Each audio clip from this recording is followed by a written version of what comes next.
formulating strengths. Once we start to identify that strength is awareness, awareness is what we can ultimately use to generate a sense of clarity between what's attaching to us and what's true for us. When we can generate a sense of clarity to what's attaching to us and what's good for us, what we're doing is we're freeing ourselves from potential suffering.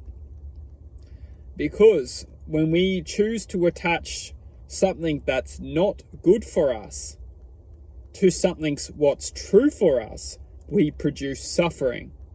Let me repeat that. When we choose to attach something for what's not good for us to something to what's good for us, we produce suffering. Why we produce suffering? Because what's good for us is hurting us. And when we know that that is true, we choose to suffer. What we can do to help this is by producing truth within awareness. The fact that something is good for us and there is something truthful that which is hurting us. And what we must learn to do is to learn to accept the truth of that reality. By accepting the truth of that reality, we are started to be guided towards something which will ultimately produce leverage for us to overcome the density of the truth which is producing the suffering, which will ultimately still layer us deeply connected within what's good for us, but ultimately create a level of existence which is ultimately almost like hovering in between what's truthful for us and what's good for us.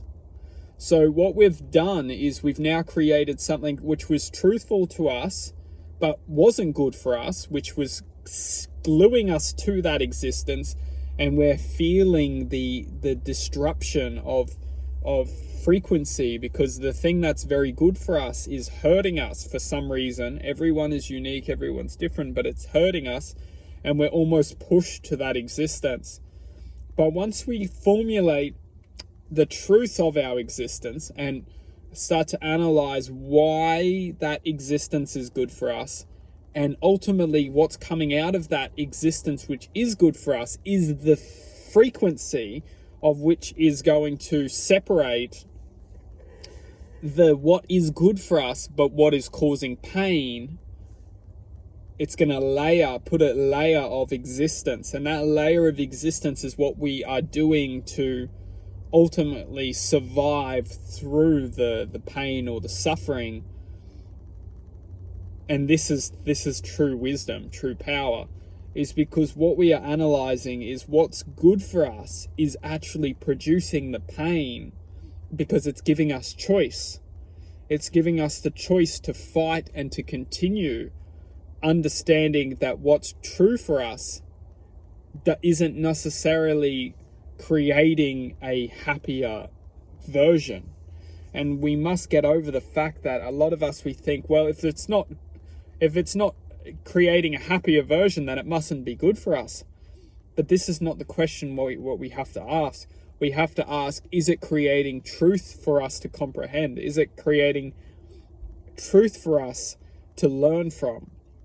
Is it creating a feeling within us that we've never felt before? Is it creating a determination that we've never existed within?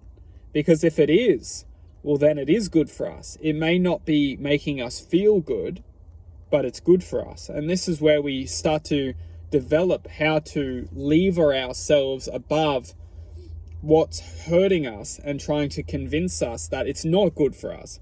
Because as soon as we give up that existence up, we will actually find that we lose more control, that we could lose everything. And that's because it was actually good for us. We're just convincing ourselves that it was not good for us. We're convincing ourselves that we deserve better. But this is only the mind's way of trying to give us choice to us to ultimately move on and potentially give up of what we truly have aligned for us to discover.